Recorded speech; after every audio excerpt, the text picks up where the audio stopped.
नमस्कार दोस्तों, साहित्य समाधान के मंच से मैं डॉक्टर रीता गौड़ आपका हार्दिक स्वागत करती हूँ, अभिनंदन करती हूँ। दोस्तों, हमारे साहित्य निर्माता श्रृंखला जो हम कुरुक्षेत्र की व्याख्या विश्लेषण के साथ साथ समानांतर चला रहे हैं। एक वीडियो कुरुक्षेत्र का रहेगा वीक में, सप्ताह में, और एक वीडियो हमारे साहित्य निर्माता का रहेगा। क्योंकि ये साहित्य निर्माता श्रृंखला बहुत लंबी चलने वाली है, तो बीच बीच में इसे जब ज्यादा आवश्यकता होगी तो हम इसे रोकेंगे भी, लेकिन समानांतर पाठ्यक्रम के ये चलता रहेगा।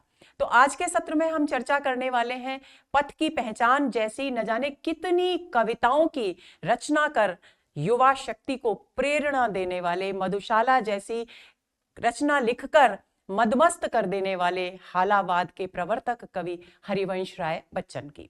उनके जीवन परिचय, उनके साहित्यिक योगदान के विषय में तो चर्चा करेंगे ही, उसके साथ ही ये भी जानेंगे कि विद्वान उनकी साहित्यिक प्रतिभा, उनकी रचना धर्मिता के विषय में क्या कहते हैं। तो चलिए शुरू करते हैं आज का सत्र। सबसे पहले कवि का जीवन परिचय, क्योंकि जीवन परिचय से ही पता चलेगा कि किन परिस्थितियों में कवि के व्यक्तित्व का निर्माण हुआ। तो कवि हरिवंश राय बच्चन का जन्म 27 नवंबर 1907 को प्रयागराज, इलाहाबाद भी जिसे कहा जाता है और आजकल फिर से उसका नाम प्रयागराज ही कर दिया गया है, तो प्रयागराज उत्तर प्रदेश में हुआ। उनका निधन 18 जनवरी 2003 को मुंबई में हुआ। उनके पिता का नाम प्रताप नारायण श्रीवास्तव था, और यह भी आपको ध्यान में रखना है कि प्रताप नारायण श्रीवास्तव भी साहित्यिक संस्कारों से युक्त कवि थे, व्यक्ति थे, और उन्हीं से इन्होंने यानी हरिवंश राय बच्चन ने साहित्यिक प्रतिभा संस्कार रूप में ग्रहण की। इनकी माता का नाम था सरस्वती देवी। इनकी प्रारंभिक शिक्षा हिंदी और उर्दू में हुई, इस बात पर ध्यान देंगे। हिंदी और उर्दू में, यानी प्रारंभिक शिक्षा हिंदी और उर्दू दोनों ही भाषाओं में हुई। और कहां हुई? प्रयाग में एक स्थानीय स्तर पर एक कायस्थ पाठशाला चलती थी, उसी में इन्होंने हिंदी और उर्दू की शिक्षा प्राप्त की। कायस्थ, हरिवंश राय बच्चन जाति से क्योंकि कायस्थ थे, इसलिए कायस्थ पाठशाला में उन्होंने शिक्षा प्राप्त की। फिर उसके बाद उन्होंने अपनी शिक्षा पूरी करने के बाद प्रयाग विश्वविद्यालय से अंग्रेजी साहित्य में एमए किया। कितने आश्चर्य की बात है दोस्तों कि हिंदी साहित्य के अनेक महान साहित्यकारों ने अंग्रेजी साहित्य में एमए किया, और इसका उन्हें क्या अच्छा परिणाम, क्या सुफल मिला कि वे अंग्रेजी साहित्य, हिंदी साहित्य के समानांतर वे अंग्रेजी साहित्य की व्यापक दृष्टि से भी परिचित हुए। और यही कारण है कि हमें उनकी प्रारंभिक रचनाओं में न केवल उर्दू, क्योंकि उर्दू में भी शिक्षा प्राप्त की थी उन्होंने, न केवल उर्दू के साहित्य का प्रभाव दिखाई देता है, बल्कि अंग्रेजी साहित्य का भी प्रभाव, उसके दृष्टिकोण का प्रभाव भी दिखाई देता है। कैम्ब्रिज विश्वविद्यालय से उन्होंने पीएचडी की उपाधि प्राप्त की, और अंग्रेजी के एक कवि हुए हैं यीट्स, उन पर उन्होंने शोध किया। सन 1942 से 1952 के मध्य उन्होंने प्रयाग विश्वविद्यालय में अंग्रेजी विभाग में एक प्राध्यापक के रूप में कार्य किया। कुछ समय के लिए वे आकाशवाणी के साहित्यिक कार्यक्रमों से भी जुड़े। ये बहुत ही महत्वपूर्ण बिंदु है ये दोनों, क्योंकि अंग्रेजी विभाग में प्राध्यापक रहे और उसके बाद वे आकाशवाणी के साहित्यिक कार्यक्रम जो प्रसारित किए जाते थे उस समय आकाशवाणी से, उससे भी जुड़े। सन 1955 में वे भारत के विदेश मंत्रालय में हिंदी विशेषज्ञ के रूप में कार्यरत रहे। अंग्रेजी के प्राध्यापक हैं, लेकिन क्योंकि साहित्यिक संस्कार थे, हिंदी भाषा थी उनकी, इसलिए हिंदी विशेषज्ञ के रूप में उन्होंने कार्य किया। अब बात आती है साहित्यिक परिचय की। तो लगभग 26 कविता संग्रह हरिवंश राय बच्चन के प्रकाशित हुए। उनमें से उनका सबसे पहला कविता संग्रह है तेरा हार। तेरा हार 1929 में प्रकाशित हुआ। उसके बाद उनकी बहुत ही लोकप्रिय कृति मधुशाला, जिससे वे बहुत अधिक ख्याति उन्हें प्राप्त हुई, उनकी ख्याति का मूल आधार ही मधुशाला है। 1935 में इसका प्रकाशन हुआ। मधुशाला के बाद 1936 में मधुबाला कृति निकली उनकी, और 1937 में मधु कलश नामक काव्य कृति का प्रकाशन हुआ।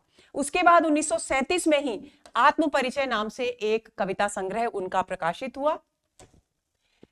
1938 में निशा निमंत्रण, जिसकी एक बहुत ही महत्वपूर्ण प्रेरक कविता है, तीर पर कैसे रुकूं मैं आज लहरों में निमंत्रण, यानी इसका प्रतीकात्मक सांकेतिक अर्थ क्या है कि कवि को संघर्ष दिखाई दे रहा है अपने जीवन में और वो उस संघर्ष से मुंह नहीं मोड़ सकते। यानी इस कविता के माध्यम से कवि जीवन के हर संघर्ष का जूझते हुए हिम्मत से सामना करने की प्रेरणा देते हैं। तो ऐसी प्रेरक कृति उन्होंने 1938 में लिखी और उसका प्रकाशन भी उसी समय हुआ। उसके बाद 1939 में एकांत संगीत उनकी रचना प्रकाशित हुई। 1943 में आकुल अंतर का प्रकाशन हुआ। 1945 में सतरंगिनी का प्रकाशन हुआ। हलाहल नाम की काव्य कृति 1946 में प्रकाशित हुई और बंगाल का काल भी 1946 में प्रकाशित उनकी काव्य कृति है। खादी के फूल का प्रकाशन हुआ 1948 में। सूत की माला का प्रकाशन भी 1948 में हुआ। उसके बाद 1950 में मिलन यामिनी, 1955 में प्रणय पत्रिका, 1957 में धार के इधर उधर, 1958 में आरती और अंगारे। ये सब उनके कविता संग्रह हैं दोस्तों। 1958 में ही बुद्ध और नाचघर कृति का प्रकाशन हुआ। 1961 में त्रिभंगिमा प्रकाशित हुई और 1962 में 4 खेमे 64 खूटे नाम की काव्य कृति प्रकाश में आई। 1965 में 2 चट्टानें प्रकाशित हुई। 1967 में बहुत दिन बीते का प्रकाशन हुआ और 1968 में कटती प्रतिमाओं की आवाज नामक काव्य कृति उनकी प्रकाश में आई। इसके बाद 1969 में उनकी काव्य कृति उभरते प्रतिमानों के रूप प्रकाशित हुई। 1973 में जाल समेटा का प्रकाशन हुआ और 1985 में नई से नई पुरानी से पुरानी कृति प्रकाशित हुई। ये तो हुई दोस्तों उनकी काव्य कृतियों की बात।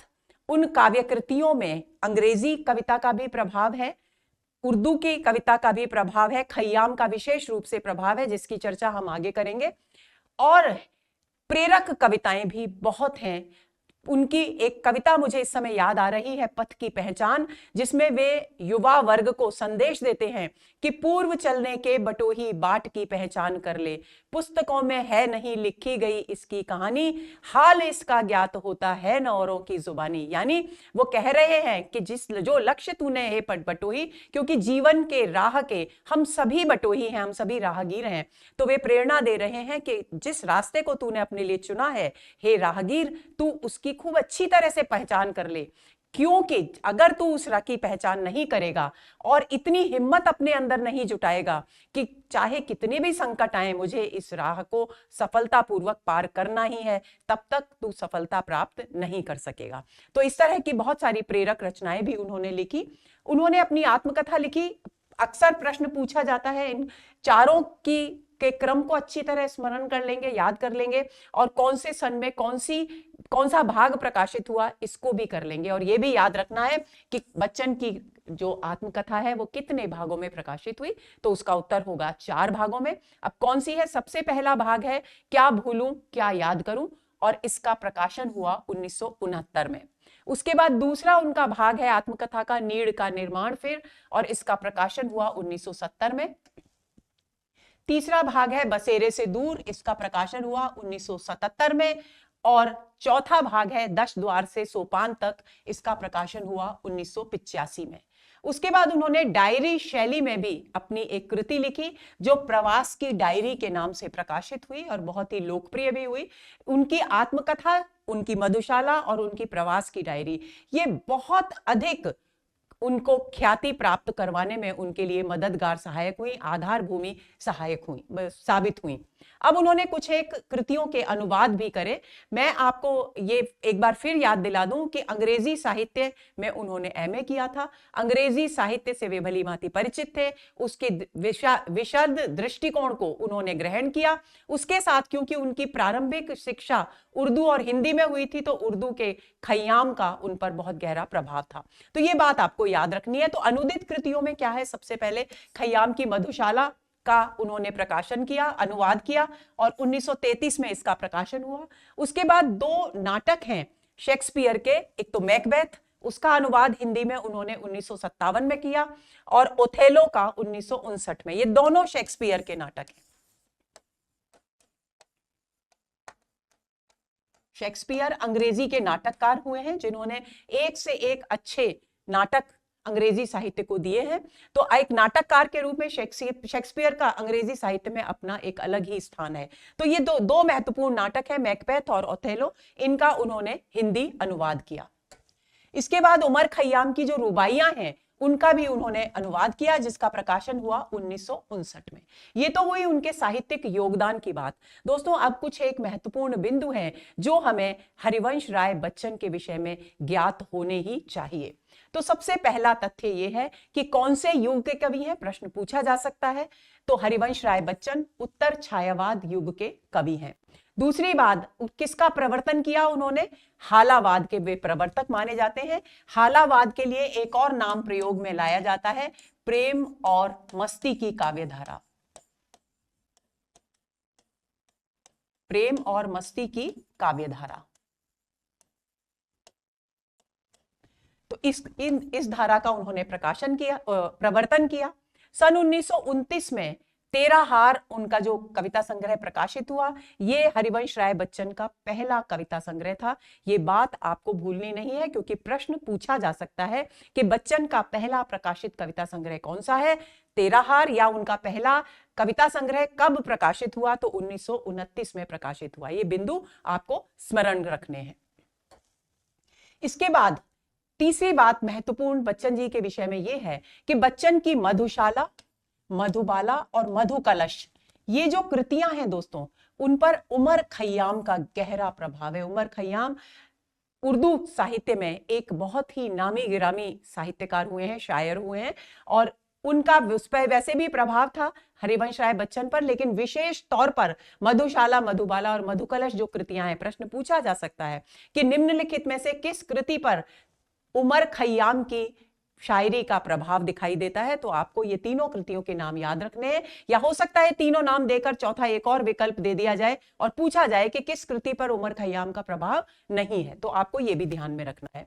बच्चन की मधुशाला उनकी कीर्ति का प्रमुख आधार है, ये बात हम पहले भी कर चुके, और इसका सबसे पहला गायन उन्होंने कहां किया था? सन 1933 में काशी हिंदू विश्वविद्यालय में एक कवि सम्मेलन आयोजित किया गया था दोस्तों। वहां पर सबसे पहले उन्होंने, यानी प्रकाशित हुई यह कृति 1935 में, लेकिन उससे पहले उन्होंने इस कृति का पूरा गायन कर दिया था। इस कृति को वे कवि सम्मेलन में प्रस्तुत कर चुके थे। कहां कर चुके थे? 1933 में काशी हिंदू विश्वविद्यालय में आयोजित एक कवि सम्मेलन में। यह भी बहुत ही महत्वपूर्ण तथ्य है। डॉक्टर बच्चन सिंह ने बच्चन के काव्य के विकास के 2 चरण माने हैं। कौन कौन से? सबसे पहला चरण वो मानते हैं 1933 से 1947 तक का चरण। दूसरा चरण वो मानते हैं 1947 से आज तक का चरण। सन 1938 में 2 चट्टानें कृति पर, 2 चट्टानें उनकी एक बहुत ही महत्वपूर्ण काव्य कृति है, उस पर 1968 में बच्चन को साहित्य अकादमी पुरस्कार से सम्मानित किया गया। यह बिंदु भी परीक्षा की दृष्टि से बहुत महत्वपूर्ण है। निम्नलिखित में से किस कृति पर हरिवंश राय बच्चन को साहित्य अकादमी पुरस्कार से सम्मानित किया गया? इस तरह से भी प्रश्न पूछा जा सकता है। या 2 चट्टानें कृति पर बच्चन को कौन सा पुरस्कार प्रदान किया गया? इस तरह से भी प्रश्न को पूछा जा सकता है। तो आप ध्यान रखेंगे। इसके बाद सन 1968 में ही सोवियत लैंड नेहरू पुरस्कार से भी वे सम्मानित किए गए। एफ्रो एशियाई सम्मेलन के कमल पुरस्कार से भी उनको सम्मानित किया गया। यह भी आपको ध्यान में रखना है। ये सारे पुरस्कार दोस्तों इस बात को प्रमाणित करते हैं कि अपने समय में हरिवंश राय बच्चन यश और कीर्ति की किस ऊंचाई तक पहुंच चुके थे। इसके बाद आत्मकथा जो उन्होंने लिखी थी, उसके लिए उन्हें बिड़ला फाउंडेशन के सरस्वती सम्मान से विभूषित किया गया। सन 1976 में उनके शैक्षिक और साहित्यिक योगदान को देखते हुए भारत सरकार ने उन्हें पद्म भूषण से सम्मानित किया। अब आपको एक और बात ध्यान में रखनी है कि ये कौन कौन से पुरस्कार हरिवंश राय बच्चन को मिले हैं। उन सब का आपको ध्यान रखना है, क्योंकि ये पूछा जा सकता है कि निम्नलिखित में से बच्चन को कौन सा पुरस्कार नहीं मिला या कौन सा पुरस्कार मिला। तो ये सब पुरस्कार आपको याद रहेंगे, कौन सी कृति पर और क्यों मिला, तो आप संभवतः सभी प्रश्नों के अच्छी तरह से उत्तर दे पाएंगे। आगे चलते हैं। अब बात आती है कि हरिवंश राय बच्चन के कृतित्व के विषय में, उनकी रचना धर्मिता के विषय में, उनकी काव्य शिल्प के विषय में आखिर विद्वानों का क्या मत है। तो सबसे पहले हम बात करेंगे हिंदी साहित्य कोश भाग 2 हरिवंश राय बच्चन के विषय में क्या कहता है। साहित्य कोश भाग 2 में लिखा है कि बच्चन ने, देखिए ध्यान से इन बिंदुओं को समझने की कोशिश करेंगे, क्योंकि बच्चन पर आधारित रचनाओं के अतिरिक्त यदि कोई विषय वस्तु से संबंधित प्रश्न आएगा तो वो इन कथनों के जरिए ही आप उस पर अपनी पकड़ बना सकेंगे। तो सबसे पहले साहित्य कोश की बात करते हैं। साहित्य कोश लिखता है कि बच्चन ने उस समय विक्षुब्ध वेदनाग्रस्त मन को वाणी का वरदान दिया। इस पंक्ति का क्या अर्थ है कि जिस समय मधुशाला लिखी गई वो 1935 में प्रकाशित हुई, 1933 में उसका पाठ किया था उन्होंने कवि सम्मेलन में, तो यानी 1930 से 1935 के बीच का जो समय है उसकी बात की जा रही है इस कथन में। तो आपको यह ध्यान रखना है कि उस समय का जो समाज था वो कैसा था, विक्षुब्ध था, वेदनाग्रस्त था। तो जो विक्षुब्ध और वेदनाग्रस्त परिवेश था उसको अपनी मधुशाला जैसी अनमोल कृति और न जाने ऐसी कितनी ही कृतियों के द्वारा उनको वाणी का वरदान दिया, यानी उनके हृदय को आनंद पहुंचाया। विक्षुब्ध और वेदनाग्रस्त मानव को आनंद पहुंचाने का कार्य किया हरिवंश राय बच्चन ने अपनी काव्य कृतियों के माध्यम से। दूसरी बात, उन्होंने सीधी सादी जीवंत भाषा और सर्वग्राह्य गेय शैली में छायावाद की लाक्षणिक वक्रता की जगह संवेदना सिक्त अभिधा के माध्यम से अपनी बात कहना आरंभ किया। बहुत ही महत्वपूर्ण बिंदु है। इसमें 3 बातें निकलकर सामने आती हैं। सबसे पहली बात, उनकी भाषा कैसी थी, सीधी सादी और जीवंत। सीधी सरल भाषा का लाभ क्या होता है कविता में प्रयुक्त होने पर, कि एक आम से आम, एक साधारण से साधारण व्यक्ति भी उसके मर्म को समझ सकता है, उसके कथ्य को ग्रहण कर सकता है। तो एक तो सीधी सादी, और कैसी भाषा, सीधी सादी और निष्क्रिय भाषा नहीं थी, प्राणहीन भाषा नहीं थी, बल्कि जीवंत भाषा थी। यानी जिस भाव को उसमें अभिव्यक्त किया जा रहा है उसे बहुत ही प्रभावशाली ढंग से वो अपने पाठक, अपने श्रोता तक पहुंचाने की क्षमता रखती थी, ऐसी जीवंत भाषा। तो पहली बात तो ये हुई। दूसरी बात हुई कि उनकी शैली कैसी थी, सर्वग्राह्य, यानी सभी के द्वारा ग्रहण किए जाने योग्य। समाज का कोई भी वर्ग ऐसा नहीं था जो उनकी उस भाषा में कही गई कविता को समझ न सके। तीसरी बात क्या थी, उनकी शैली थी गेय, यानी उन्होंने लयात्मक कविता लिखी जिसे आसानी से गाया जा सकता था। और बच्चन की एक खास बात थी कि उन्होंने अपनी कविताओं का गायन स्वयं कवि सम्मेलन में किया, और यही कारण है कि वे लोगों के हृदय में इतने अधिक बस गए कि आज तक उनका प्रभाव, उस बसावट की ध्वनि आज तक हमें सुनाई देती है। तीसरा बिंदु क्या है कि उन्होंने, देखिए इससे पहले, क्योंकि ये उत्तर छायावाद युग के कवि हैं, तो उस समय छायावाद में कैसी कविता लिखी जा रही थी, लाक्षणिकता से युक्त, यानी जिसका एक अलग ही सांकेतिक अर्थ होता था। लेकिन बच्चन ने इस लाक्षणिक वक्रता को त्याग दिया। क्यों त्यागा? क्योंकि लाक्षणिक वक्रता को समझने की सामर्थ्य केवल साहित्य की प्रतिभा रखने वाले व्यक्ति में ही संभव है। और बच्चन को कविता कैसी लिखनी थी, जो सबके द्वारा ग्राह्य हो और जिसे हर व्यक्ति समझकर उसके आनंदित हो सके, उससे प्रेरित हो सके, और जीवन के प्रति जो जागरूकता का भाव है, सजगता का भाव है, आनंद का भाव है, जिजीविषा का भाव है, वो ग्रहण कर सके। तो इसलिए उन्होंने लाक्षणिक वक्रता के स्थान पर अभिधा, यानी सीधे सरल शब्दों में बात कहनी शुरू की। लेकिन वो अभिधा ऐसी नहीं थी, कैसी थी, संवेदना में डूबी हुई, यानी जिस प्रकार की भावनाएं उन्होंने व्यक्त करनी चाहिए अपनी कविता के माध्यम से, वैसी ही भावनाओं से भरकर ऐसी भाषा उन्होंने सीधी सरल प्रयुक्त की, यानी भावानुकूल और सरल भाषा का प्रयोग उन्होंने किया। और इसके बाद आगे चलते हैं। और हिंदी काव्य रसिक सहसा चौंक पड़ा, क्योंकि उसने पाया यह कि गोया वह भी उसके दिल में है। इस पंक्ति का क्या अर्थ है? बहुत ही अच्छी बात यहां साहित्य कोश में कही गई कि जब जिस समाज को लाक्षणिक वक्रता से युक्त छायावाद के काव्य को सुनने की आदत थी, जो उसके लिए कभी कभी इतना समझ से बाहर हो जाता था कि वो उसके आनंद को ग्रहण ही नहीं कर पाता था, उसके स्थान पर जब बच्चन ने सरल, सहज, संवेदनशील भाषा में, गेय शैली में अपनी कविता लिखी, तो जब श्रोताओं ने उसे सुना, जिसे आम आदमी से लेकर पढ़े लिखे शिक्षित वर्ग तक सभी चौंक पड़े। क्यों? क्योंकि वो आम आदमी भी उस कविता को समझ पा रहा था और उसने उसमें एक आत्मीयता महसूस की। उसे लगा कि बच्चन जी जो अपनी कविता में कह रहे हैं वास्तव में वो मेरे हृदय में है, वही भाव तो मेरे हृदय में है, जो वो कह रहे हैं वही तो मैं परिस्थितियों से भोग रहा हूं। यानी एक अपनापन, एक आत्मीयता का एहसास बच्चन ने अपनी कविताओं के माध्यम से एक आम जन के मन में पैदा किया। ये हुई साहित्य कोश का एक बात। दूसरा, साहित्य कोश लिखता है कि बच्चन की कविता की लोकप्रियता, अब इतने लोकप्रिय हुए बच्चन कि उनका कारण क्या था? तो हिंदी साहित्य कोश कहता है कि बच्चन की कविता की लोकप्रियता का प्रधान कारण उनकी सहजता और संवेदनशील सरलता है। कि उनका खास तौर पर उन्हें इसलिए लोकप्रिय हुए क्योंकि उन्होंने बहुत ही सहज, सरल और भावपूर्ण भाषा में अपना काव्य प्रस्तुत किया, अपनी भावनाओं की अभिव्यक्ति की। और यह सहजता और सरल संवेदना उसकी अनुभूति मूलक सत्यता के कारण उपलब्ध हो सकी है। अब हमें समझना यह है कि यह अनुभूति मूलक सत्यता क्या है। कवि जो कुछ स्वयं अनुभव करता है अपने जीवन में, जब उसे उतनी ही ईमानदारी के साथ, जितनी ईमानदारी से उसने उसे अनुभव किया, उतनी ही ईमानदारी के साथ पाठकों के समक्ष प्रस्तुत करता है, तो उसे कहते हैं अनुभूति मूलक सत्यता। जब कविता में अनुभूति की सच्चाई होती है दोस्तों, तब सुनने वाले पाठक को यह लगता है कि यह केवल कवि की अनुभूति नहीं है, ये हमारी भी अनुभूति है। और ये भाव जिस दिन पाठक या श्रोता के मन में उत्पन्न हो जाता है, उसी दिन वो कवि जिसके काव्य में अनुभूति मूलक सत्यता है, कीर्ति के चरम शिखर पर पहुंच जाता है। आगे चलते हैं। आरंभ में उन्होंने, पूरी विकास प्रक्रिया बता रहा है साहित्य कोश, आरंभ में उन्होंने केवल आत्मानुभूति, 3 बातें कही: आत्मानुभूति, आत्म साक्षात्कार और आत्माभिव्यक्ति।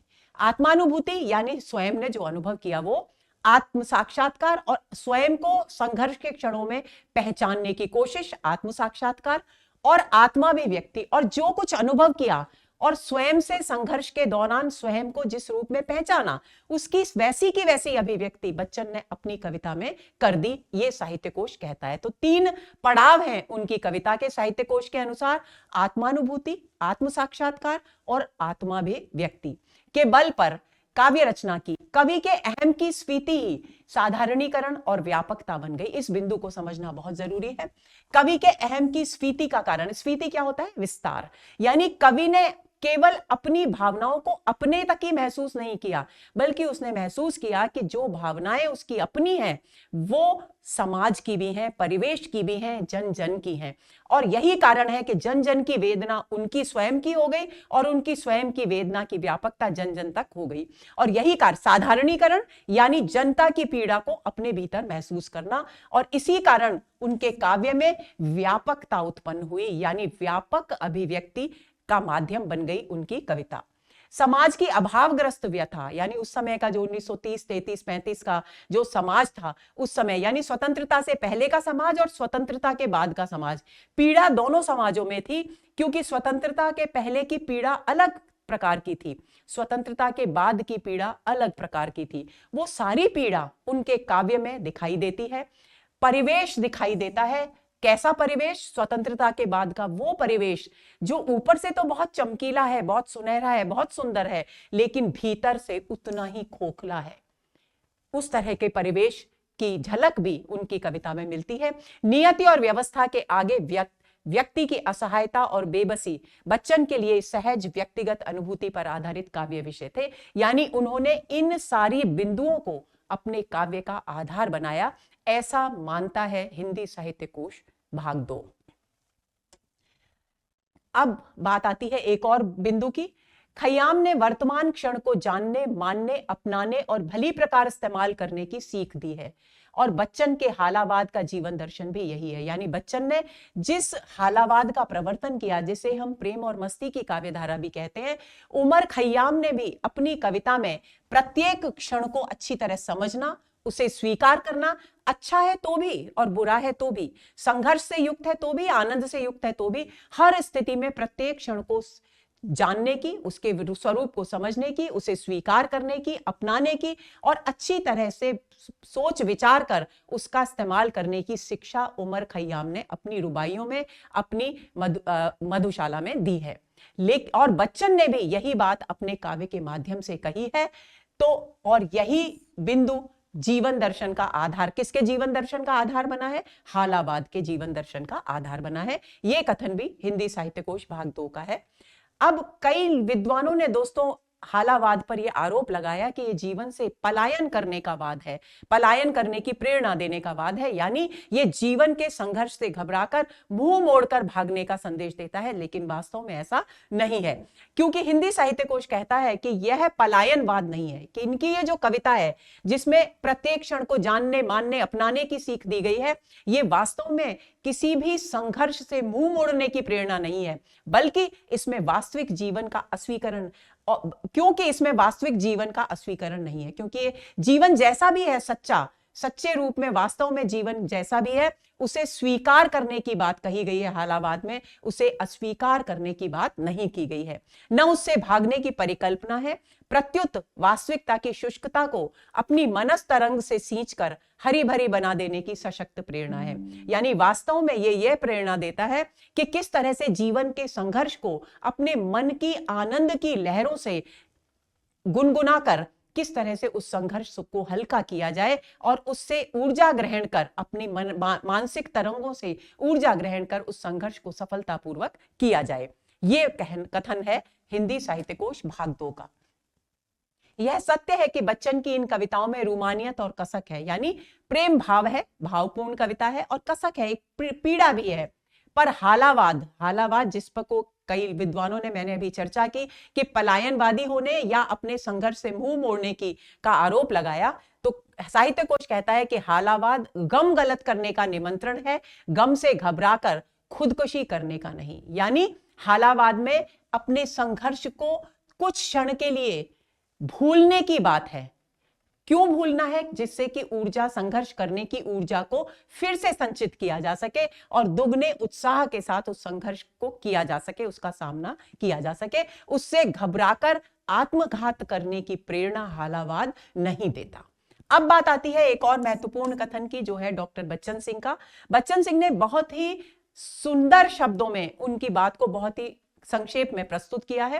वे लिखते हैं, हरिवंश राय बच्चन प्रगति प्रयोग काल के पूर्वाभास के तो सर्वाधिक महत्वपूर्ण कवि हैं ही, स्वच्छंदता वादोत्तर काल के श्रेष्ठ कवियों में भी एक कवि हैं। यानी उन्होंने कहां माना है? प्रगति प्रयोग काल के पहले का कवि माना, और स्वच्छंदतावाद, यानी स्वच्छंदतावाद बच्चन सिंह किसको कहते हैं? छायावाद को कहते हैं। तो छायावाद के बाद के समय के कवि हैं और प्रगति प्रयोग से पहले के कवि हैं। यानी दोनों धाराओं के, यानी कुल मिलाकर बात यह है कि छायावाद के बीच का, जो छायावाद और प्रगतिवाद के बीच का जो समय है, उसमें उदय हुआ हरिवंश राय बच्चन नाम के कवि का। यह बात यहां बच्चन सिंह कहते हैं। इतिहास के विकास के क्रम में बच्चन ने कविता को जमीन पर उतारा, बहुत ही महत्वपूर्ण बिंदु है। इससे पहले की कविता, बच्चन जी से पहले की जो कविता है, वो कौन सी कविता है? छायावादी कविता, जो कल्पना लोक में पाठक को ले जाती है। तो बच्चन सिंह कहते हैं कि इतिहास के विकास क्रम में यदि बच्चन की कविता का मूल्यांकन किया जाए तो वास्तव में बच्चन वो कवि हैं जिन्होंने उस कल्पना लोक से, छायावाद के कल्पना लोक से यथार्थ की जमीन पर लाने का प्रयास किया, कविता को जमीन पर उतारा, उसे इहलौकिक जीवन से संबद्ध किया, जो इस संसार का जो वास्तविक जीवन है उससे उसे जोड़ा और उसकी सीमा का विस्तार किया। यानी केवल कल्पना लोक तक ही उसे सीमित नहीं रखा, बल्कि उसकी सीमाओं को, उसकी विषय वस्तु को, जीवन के प्रत्येक क्षेत्र को उसमें समेटा। आगे वे लिखते हैं, बच्चन के संपूर्ण काव्य की विशेषता है कि वे बंगाल का काल और सूत की माला, इनकी चर्चा हम साहित्यिक कृतियों में कर चुके हैं, को छोड़कर कहीं भी एक स्तर से नीचे नहीं जाते। यानी बच्चन सिंह मानते हैं कि एक अलग स्तर है, एक स्टैंडर्ड है हरिवंश राय बच्चन की कविताओं का, और वो कहीं भी उस स्टैंडर्ड से नीचे नहीं आते। केवल दो कृतियां उनकी दृष्टि में अपवाद हैं जहां वे अपने स्तर से नीचे आते हैं। कौन सी? बंगाल का काल और सूत की माला। भाषा और कथ्य में कहीं विक्षेप नहीं पड़ता, यानी भाषा कथ्य के अनुकूल हर कृति में है, कहीं भी उसमें कोई बिखराव हमें दिखाई नहीं देता। ये बात बच्चन जी कहते हैं उनके काव्य के विषय में। आगे वे कहते हैं, बच्चन की भाषा और कथ्य को आगे चलकर अधिकांश कवियों ने बिना ऋण स्वीकार करके अपना आदर्श माना। यानी बच्चन की जो सीधी सरल बात कहने की जो कविता थी, जो शैली थी, उसे बाद के कवियों ने अपना आदर्श माना और बच्चन सिंह ये और कहते हैं कि बिना ऋण स्वीकार के, और इस बात के लिए उन्होंने बच्चन को के प्रति आभार भी व्यक्त नहीं किया और उसका अनुकरण उन्होंने स्वतंत्र रूप से किया।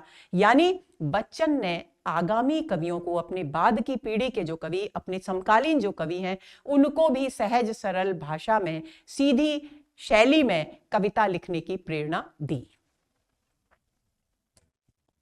तो दोस्तों, ये हुआ हमारा आज का सत्र, जिसमें हमने हरिवंश राय बच्चन, जो हारावाद के प्रवर्तक कहे जाते हैं, स्वच्छंदता वादोत्तर यानी छायावादोत्तर काल के महत्वपूर्ण कवि हैं, उनके कृतित्व के विषय में, उनके जीवन के विषय में, उनके साहित्यिक परिचय से संबंधित अनेक महत्वपूर्ण तथ्यों के विषय में जानकारी प्राप्त की, और साथ में ये भी जाना कि अनेक अन्य विद्वान उनके विषय में क्या कहते हैं।